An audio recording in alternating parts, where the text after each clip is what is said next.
पहिल्या दिवसापासून आम्ही एवढी भूमिका स्पष्ट केलेली की मराठा समाजाच्या बद्दलचे विषय असतील, मराठा आरक्षणाचे विषय असतील, मराठा समाजाच्या हिताचे विषय असतील, तर आम्ही सगळेचे सगळे एकत्र आहोत।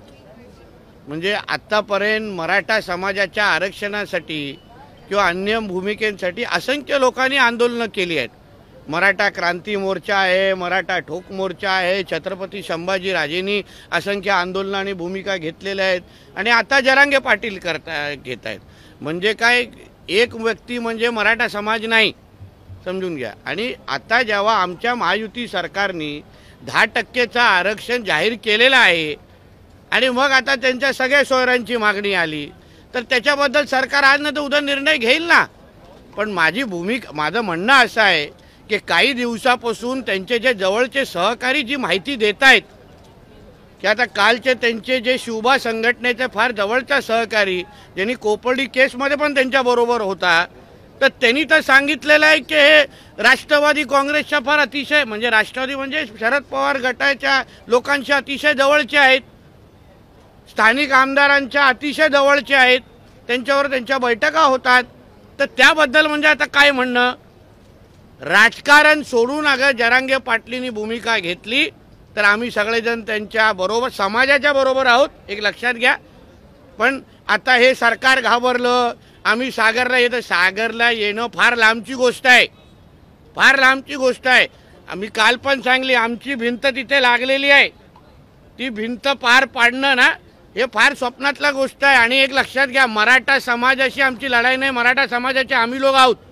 पण एक व्यक्ती अगर मराठा समाजाला वेठीस धरत असेल, मराठा समाजाची बदनामी करत असेल, तर त्यावर कधी आमचा समाज खपून घेणार नाही।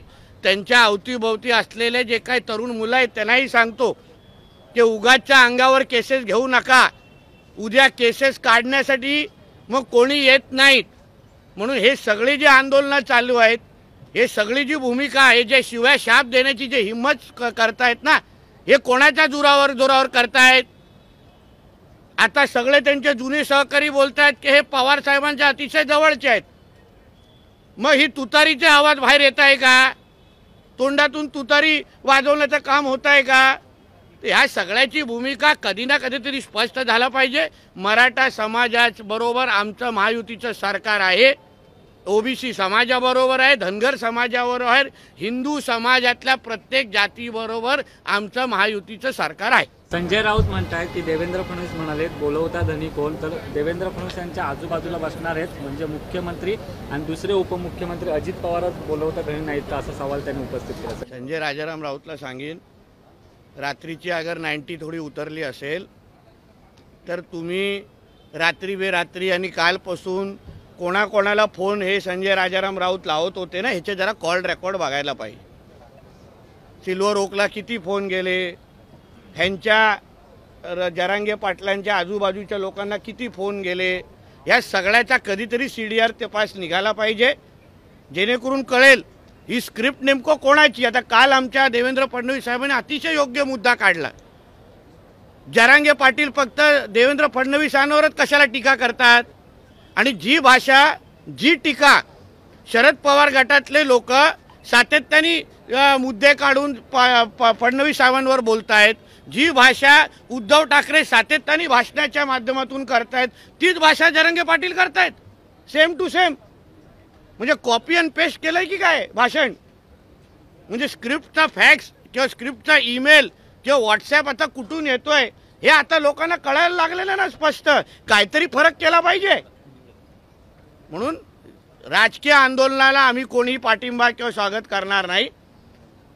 आणि जेवढे लोक आम्हा लोकांना जरांगे पाटलांचे समर्थक म्हणून फोन करतायत ना आणि विविध गोष्टी सांगतायत, काय काय घाणेरडी भाषा करतायत, त्या प्रत्येकाला सांगेन, प्रत्येकाचा नंबर आमच्याकडे आहे। मराठा समाजाचा कुठलाही सुद्धा नागरिक अशा पद्धतीचे फोन करणार नाही। तुमचे प्रत्येकाचे फोन नंबर आहे, तुमच्या प्रत्येकाचा पत्ता आमच्याकडे आहे। आज नाही तर उद्या जेव्हा पोलीस तुमच्या घरापर पत्त्यावर पोचतील ना, तेव्हा मग कोणी तुम्हाला वाचवायला येणार नाही, लक्षात ठेवा। निवडणुकीपूर्वी अडचणीत आणलं, कोण बोलताय? जरांगे पाटील म्हणतात की निवडणुकीपूर्वी फडणवीस यांना आम्ही अडचणीत आणलं। जरांगे पाटलांना सांगेन, आपण आरक्षणावर बोलू, सगळ्या सोयऱ्यांच्या मुद्द्यावर बोलू. फडणवीस साहेबांना अडचणीत आणण्यासाठी ना 100 जन्म घ्यायला लागतील. म्हणून एवढी भूमिका मांडण्याची हिंमत कोण महाराष्ट्रामध्ये करू नये. आम्ही लोक इथे आहोत.